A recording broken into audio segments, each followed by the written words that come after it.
assim, identificado o que é parte da empresa ou não, mas que tem um estabelecimento comercial, o restaurante, sei lá, né?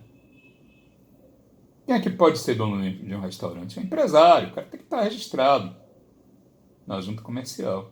Aí o menor vai poder se registrar? Não. Vai ter que fechar o restaurante? Não.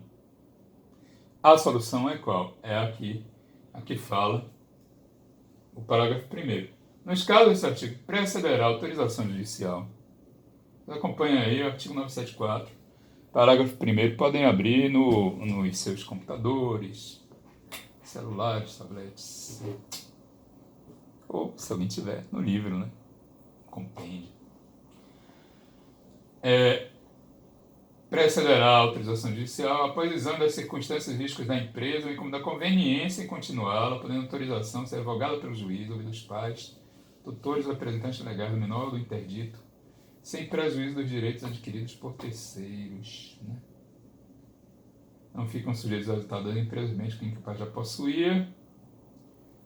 E é isso. Então, o incapaz ele pode continuar com a autorização judicial. A empresa, no caso, né, a Eireli, o estabelecimento ou as cotas, né? E quando há uma sociedade, o que é que deve acontecer numa situação dessa? É quem era sócio administrador continuar, né? Se havia dois, o outro continua. E aí não precisa mudar nada. Então, precisa ter apenas um sócio administrador.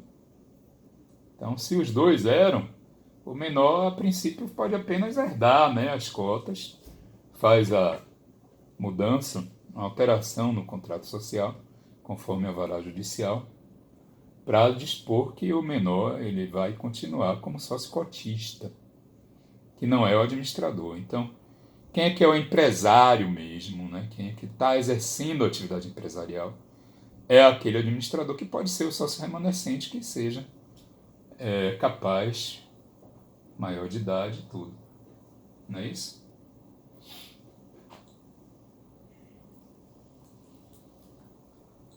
Agora a questão dos impedidos. Quem é que é impedido aí? Aí tá na lei extravagante. Tem um rol aí que eu pus nesse esquemazinho que também fala lá no livro, né? Naquele livro que eu passei. E também Fábio Lyoa Coelho naquele manual. Eu passei para vocês também. O manual do Fábio Lyoa. Vocês podem procurar outros. Tem muita gente, muito livro de comercial bom por aí. Mas basicamente tem, quer dizer, eu não sei se está atualizado, né? Tem que ver se está atualizado ou não, mas tem Fábio Lyoa, tem... Fábio Lyoa é o que eu passei. Tem Rubem Jaquião, tem JX Carvalho, então tem muita gente. Aí vamos ver aí, falido não reabilitado. Então um camarada faliu. Quando tá para terminar, se terminar, né? Porque falência é um processo difícil. Às vezes não termina nunca. Então assim, se terminar, né? É para o juiz declarar extintas as obrigações do falido, né? E após um prazo, reabilitá-lo. Quando ele está reabilitado, é que ele pode voltar à atividade empresarial. É mais ou menos como a reabilitação penal, né? O camarada cumpre a pena, depois de um tempo tem a reabilitação penal e é para ninguém mais ter acesso aos registros daquela pena. Tem uma questão hoje se existe a pena infamante que possa, mas isso é outra história. Então tem os apenados com essa vedação também ao exercício do comércio. Por quê? Porque há várias leis que estabelecem, né, que vai ser impedido o réu condenado, né, por sentença transitada em julgado, penal transitada em julgado, de exercer o comércio de novo. né? Casos de fraude, casos de estelionato, devedores do INSS. E tem aqui servidor público. Via de regra, assim, quem está impedido de exercer comércio, né, porque tem muito servidor público que é empresário,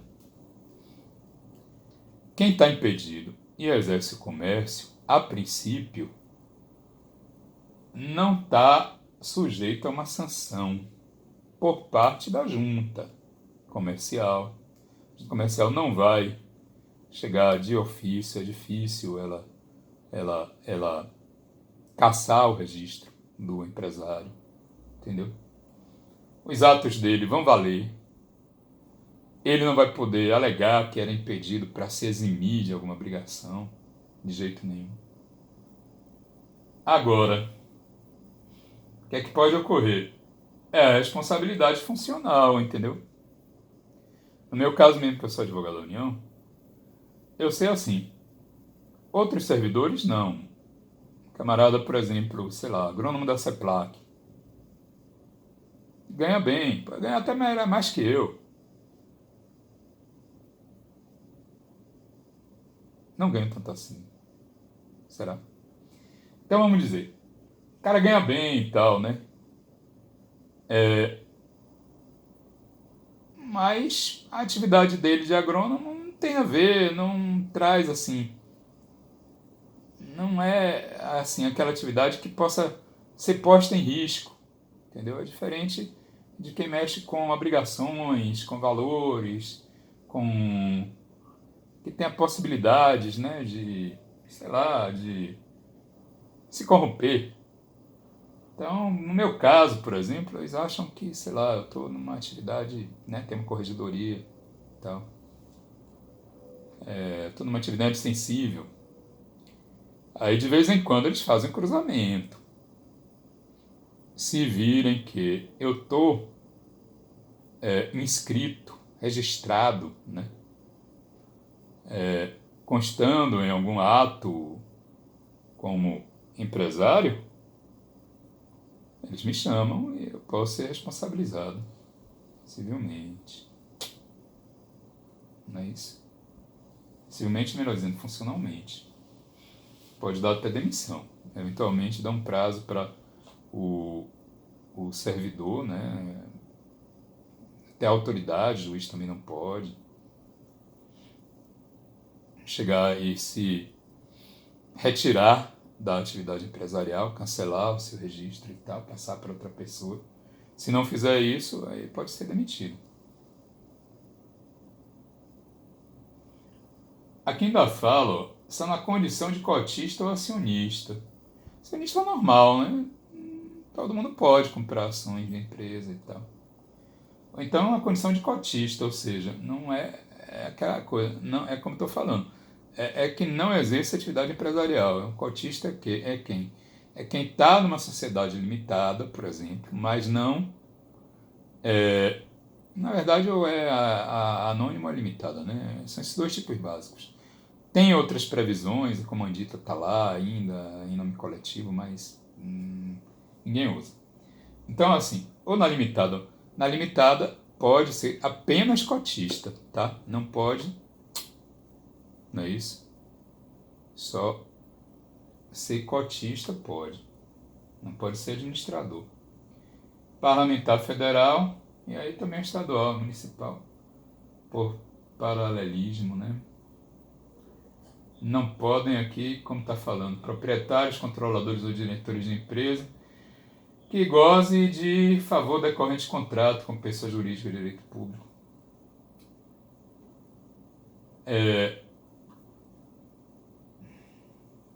Administradores, está aqui na 1011, no artigo 1011, parágrafo 1º, que eu reproduzo o artigo. Então, coisa parecida. Crime falimentar, ainda tem prevaricação, peita, suborno, concussão, peculato, contra a economia popular.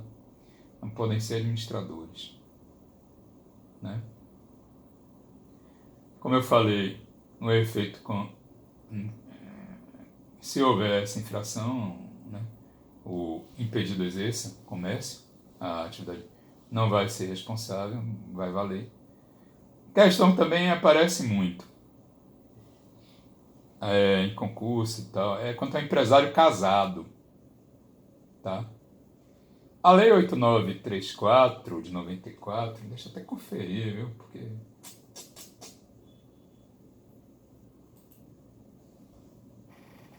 vamos ver, eu acho que ela está aberta aqui já. Não. Mais uma. 8934.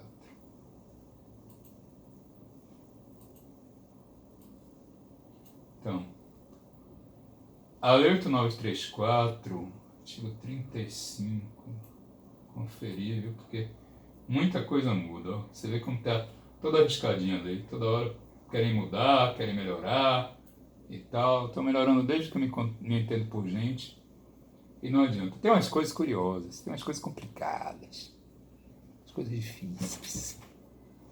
Por exemplo, essa lei de declaração de direitos econômicos, sei lá, que teve no ano passado, ela diz expressamente que não se pode exigir renovação de certidão de situação imutável, né? Isso nos parece óbvio, não é isso? Mas era comum você entrar com uma sobrepartilha e já ter, né, uma certidão de óbito de décadas. E os caras exigirem a renovação da certidão de óbito. Porra, não é possível, né? O cara voltou a viver, é pra ver se o cara continua morto. Às vezes acontece, principalmente na seara penal. Tem muito juiz que não aceita a certidão de óbito. Diz, opa, pera lá, quem foi o médico que declarou? Cadê? Tem mais o que aqui de prova? Né? Seguradora não aceita certidão de óbito para pagar seguro de vida, não. Dependendo da tesomar, para ter certeza que o cara morreu. Né? Tem muita gente que morre e depois volta com bigode. O risco é você voltar com bigode, o patrimônio estar todo com a sua mulher, viúva no caso, né? Ela dizer, não venha não que você morreu. Vocês estão acompanhando? Tá dando para ouvir? Tá dando para ouvir aí, Eliane? Pai, nem ela responde, peraí. Estamos ouvindo, professor. Ah, então tudo bem. Então aí o que acontece? Dá para ouvir. Dá, né? Então pronto, ótimo. Então o que acontece? Então tem essa normativa lá, né? Então o resultado, ainda tem lá um parágrafo dizendo assim, não se pode exigir renovação de certidão de óbito. Imagine. Aí o que foi que aconteceu agora? Os caras disseram que agora tem que ser tudo digital.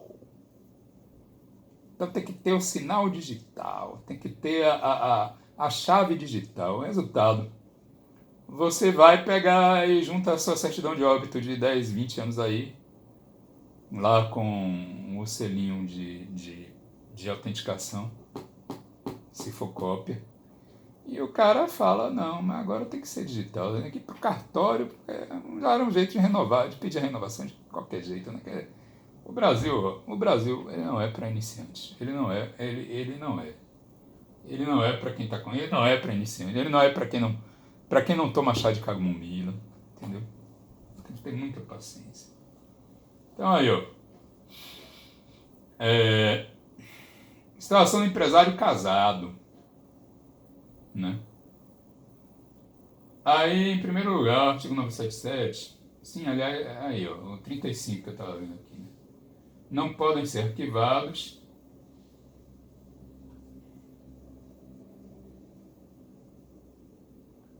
contrato social, sua alteração e tal, no instrumento não constar, outorga o quissório ou marital quando necessário. Quando é que ela é necessária? Quando houver uma comunhão de bens, que é o sistema padrão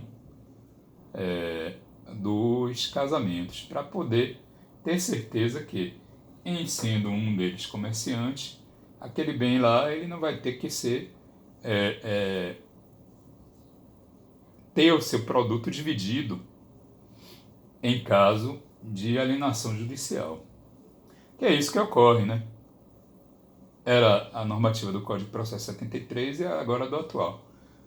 Quando há um bem que não tenha, assim, aquela certeza que pertence a apenas um dos cônjuges, que componha, assim, a meação, aí aquele bem ele tem que, então, ser vendido e a metade fica para a esposa. Metade do bem é alienado judicialmente, mas não vai todo o dinheiro para o credor, é somente a metade, que a metade tem que ficar com a esposa. Mas para evitar isso, aí tem que ter a outorga marital,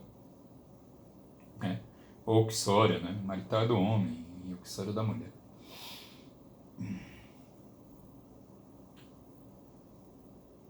E outra coisa, quando houver separação obrigatória de bens, não podem os dois fazer parte da mesma empresa, porque se fizer isso, a realidade vai estar unindo, porque a lei determinou que separasse, né? Que é aquela situação do camarada que tem mais, acho que de 65 anos, né? E casa, né? Aí a lei determina que seja por separação legal de bens.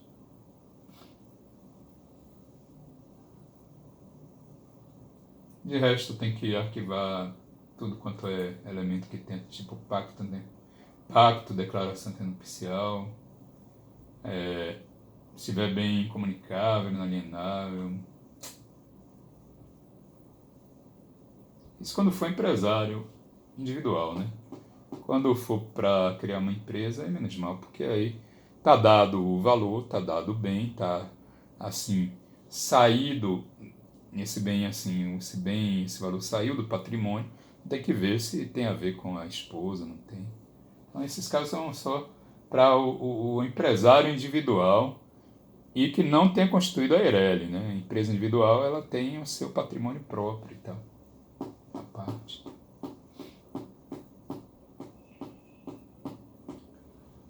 Aqui a gente passa a falar de preposto. O que ocorre quanto ao preposto? O preposto, ele é aquela figura que representa o empresário, né? Pode ser o gerente, pode ser uma figura menos, digamos,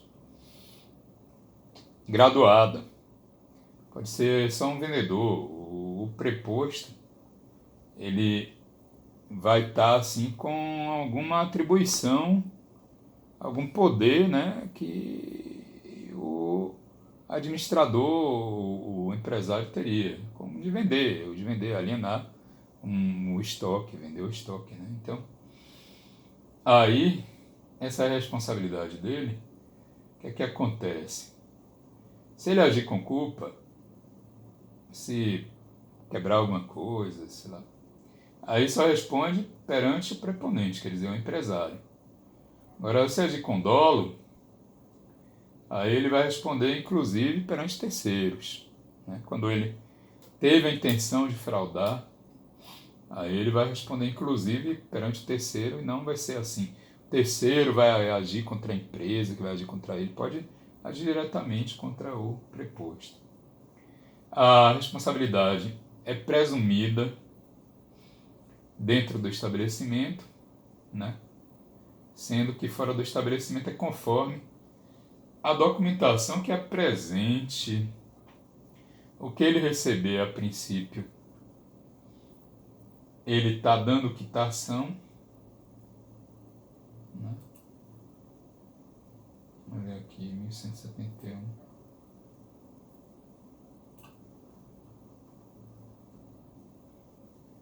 Que perfeita entrega de papéis, bens ou valores ou preposto. Você recebeu sem protesto. Não é isso? O preposto ainda, ó, ele tem inerente a ele, quer dizer, quem estiver lá empregado pelo empresário para fazer esses atos mais, digamos, sensíveis na empresa, como a venda ou a compra, né? Está proibido de concorrência, ele está proibido de concorrer com o empresário, ó. Não pode negociar por conta própria, nem participar de operação que lhe foi cometida, sob pena de responder por perdas. Inclusive, é crime de concorrência desleal. Aí essa lei aqui, a 9279, não está aqui ainda. Essa é a lei de propriedade industrial. Deixa eu ver aqui como é que está.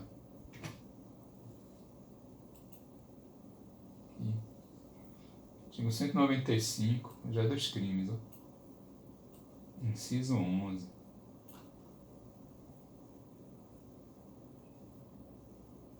Aqui. Concorrência desleal quem divulga, explora ou utiliza sem autorização de conhecimento, informações ou dados confidenciais utilizáveis na indústria, comércio ou prestação de serviços, incluídos aqueles que sejam de conhecimento público, sejam evidentes para um técnico que teve acesso mediante relação contratual empregatícia, mesmo após o término do contrato, ou seja, o segredo industrial ao qual o preposto tiver acesso, ele não vai poder divulgar nem depois, ele não vai poder utilizar em proveito próprio, mesmo em proveito próprio, mesmo em proveito de alguma empresa que ele abra, até depois desse relacionamento, dessa relação de emprego ou prestação de serviços que ele tenha tido com o empresário. Inclusive, ó, uma coisa que ocorre aí é assim, costuma ter, mas não é assim, exigência, não tem essa norma assim legal, é a cláusula de não concorrência, de não reabertura de comércio por não abrir, né, uma concorrente por um determinado tempo, porque isso é muito comum, o cara tá lá, vamos dizer,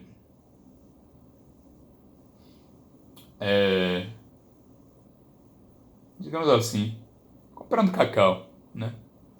Tá comprando cacau, aí tem aqueles clientes lá que ele tem aquela relação meio que de amizade, aí ele abre uma empresinha dele, e aí liga para todo mundo e começa a comprar cacau dessa.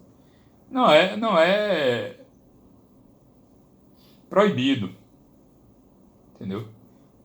Aí é o caso de se ter, às vezes, como costuma acontecer, uma cláusula contratual estabelecendo um período de quarentena, então uma restrição espacial para abertura do mesmo ramo de empresa no qual ele trabalhou. Não é isso? Isso também é comum quando há uma alienação de estabelecimento. Quando há uma alienação de estabelecimento, aí se determina que o alienante ele não vai poder reabrir, ele não vai poder reabrir assim, não vai poder abrir outro estabelecimento no mesmo ramo de atividade naquele local, para não chamar, né, não fazer concorrência com o povo, com o pessoal a quem ele vendeu. Aqui mesmo é o caso do Pepe, aqui em Salvador. O Pepe é quem criou a Perini, né? Quem abriu a primeira Perini, expandiu e tal. Aí vieram os chilenos da Cencosud, compraram a Perini e estabeleceram um prazo. Passou esse prazo, agora ele tem lá já um armazém Pepe, que é um armazém muito bom, uma lojinha muito boa lá na Pituba, cheia de coisinhas legais, né? Melhor do que a Perini, porque passou prazo. Durante o prazo, se ele abrisse, ele teria que arcar com uma multa, uma indenização e talvez até, né, tivesse uma liminar determinando o fechamento do estabelecimento.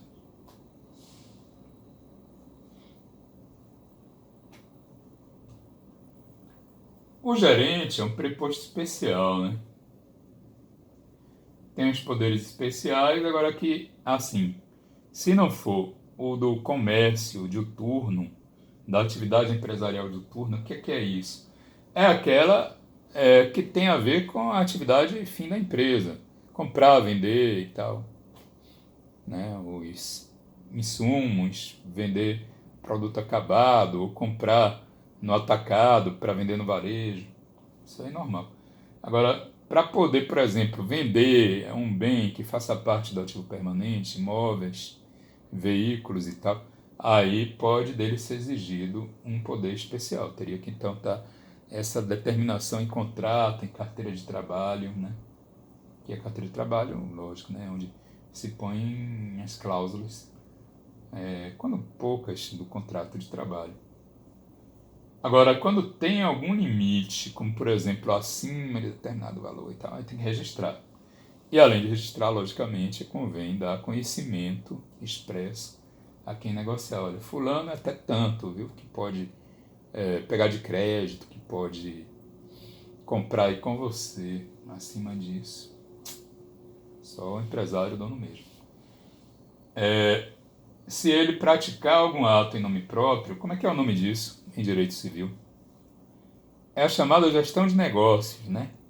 O camarada tem a necessidade, por necessidade, ele age em nome próprio para amparar algum interesse de terceiro que esteja ameaçado.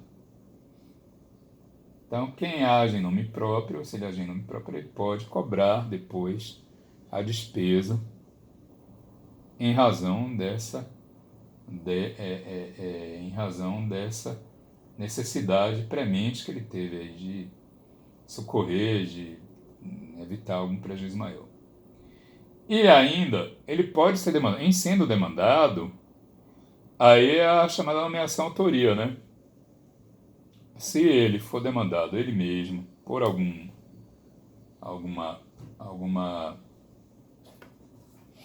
questão que ele assinou e tal, mas está beneficiando a empresa, aí ele faz a nomeação autoria, que talvez vocês já tenham estudado, é o meio processual pelo qual se determina, né, quem está sendo posto como réu, determina quem é que realmente deve responder por aquela lide.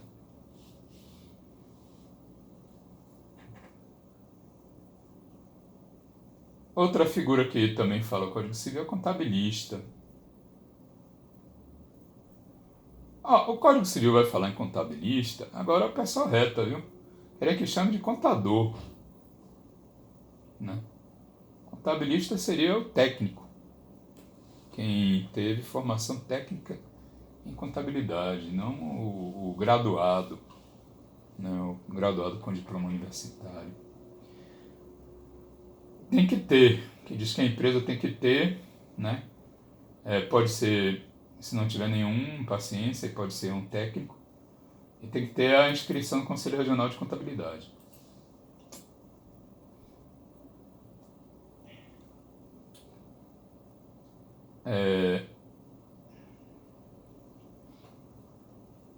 Agora, seguindo aí,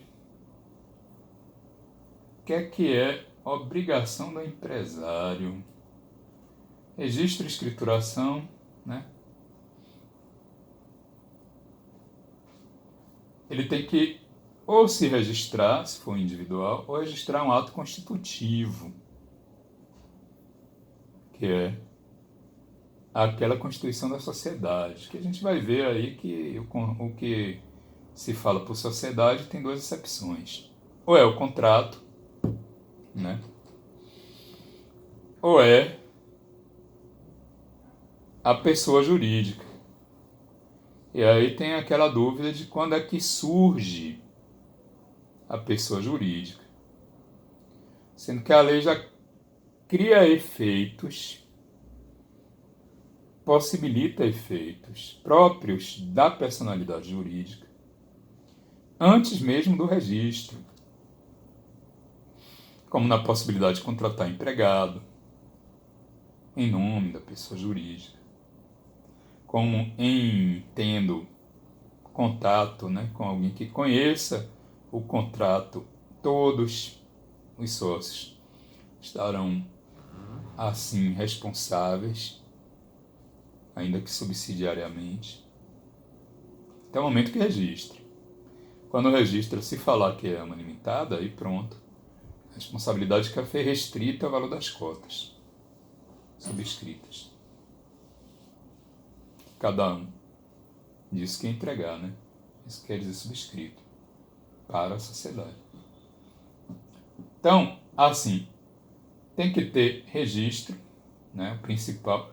E averbações posteriores. Aí é aquela questão cartorária, né? Como é que ocorre em qualquer cartório. Tem um registro inicial, o registro principal, como por exemplo, o registro do imóvel, e depois tem a averbação dos contratos relativos àquele imóvel, dizendo que foi vendido, que foi dado em penhora, que foi dado em hipoteca e tal. Ah, penhora não, desculpa, que foi dado em hipoteca. Foi dado em penhora, quer dizer, penhora judicial, né?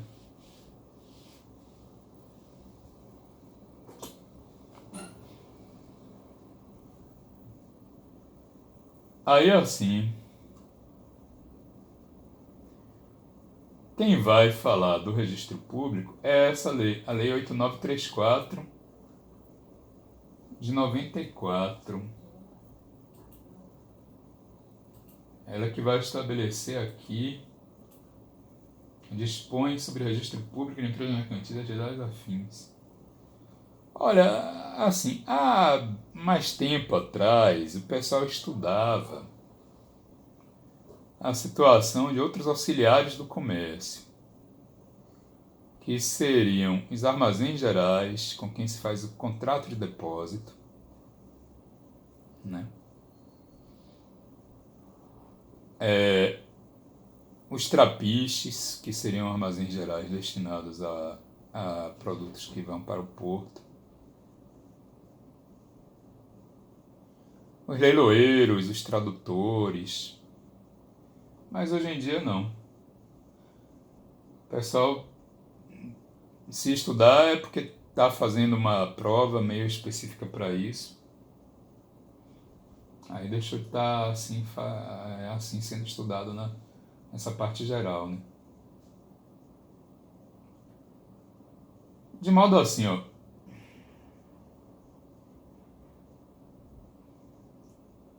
Tem que registrar o ato constitutivo. Quando abrir uma filial, tem que também registrar na junta da jurisdição da filial os atos constitutivos e falando que está abrindo aquele estabelecimento. Tem que registrar também a escrituração básica, porque é assim, ó, a escrituração básica seria o diário, mas hoje em dia ela é assim, no caso, o resumo, né, aquela homologação que é feita pela Receita para poder, Receita Estadual, Receita Federal, para poder a empresa funcionar. Então tem que ter o diário, mas o diário ele tem uma função mais, digamos assim, residual hoje em dia, né? E tem que registrar, fala que o balanço patrimonial é o resultado econômico, que seriam as demonstrações contábeis do exercício. Aí é o seguinte, a empresa tem que fazer isso para, inclusive, ter direito à recuperação judicial. É o principal efeito de quem não faz isso, de quem não leva a cabo esse registro, né? Quem não registra isso aí, esses balanços anuais, né? Essa escrituração anual, perderia a possibilidade de pedir a recuperação. Agora, muita gente não faz, o pessoal deixa passar, ninguém leva isso para... Em geral, o pessoal, quando vai dizer assim, pô, tem que pedir... Aí é que o advogado fala, pegue um registro e leve na junta e peça. Quer dizer, pegue um balanço, pegue um contador, peça para fazer aí um balanço, uma demonstração do resultado, leve na junta e... Quem tem que fazer isso sempre, né, é a sociedade anônima aberta. Porque aí sim, a CVM exige, ela tem que apresentar esse resultado, né? Ou então alguma limitada constituída também de acordo com...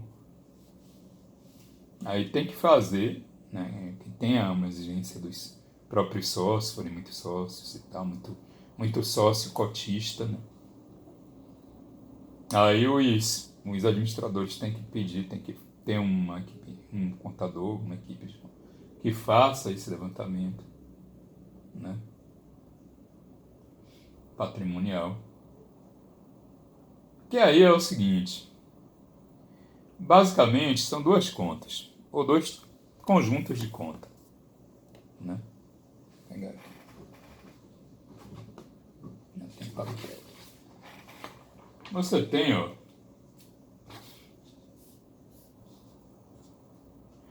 as contas que compõem o balanço com ativo e com passivo, né? E você tem as contas de demonstração de resultado do exercício, que vai ter aqui, vamos dizer, as vendas, faturamento total, depois as despesas, depois os impostos, depois, sei lá, depreciação, exaustão, papapá, lá. Final, aqui, ó, tem o lucro líquido. E aí, ó, você tem o ativo, tudo que a empresa tem, tudo que ela deve, pelo método, que é em contabilidade, bota aqui. Tudo que ela, aqui, ó, aqui você tem venda menos despesa, imposto, chega aqui até o lucro líquido, não é isso? Aí a empresa, tudo que ela tem, tudo que ela deve, a diferença é para ser o capital, né? E ainda sobrar justamente esse lucro, com mais alguma reserva que tenha acumulado dos anos anteriores. Isso é feito, isso consegue que, se tudo for direitinho, se for tudo direitinho, tudo feito direitinho, é para isso ser igual a isso, porque é utilizado um sistema chamado sistema de partidas dobradas, em que no final você vai ter um resultado dessa conta aqui espelhado também, vamos dizer assim, no que tenha sido parte aqui do ativo circulante, sendo vendido e tal, e chegando até esse lucro líquido no final, entendeu?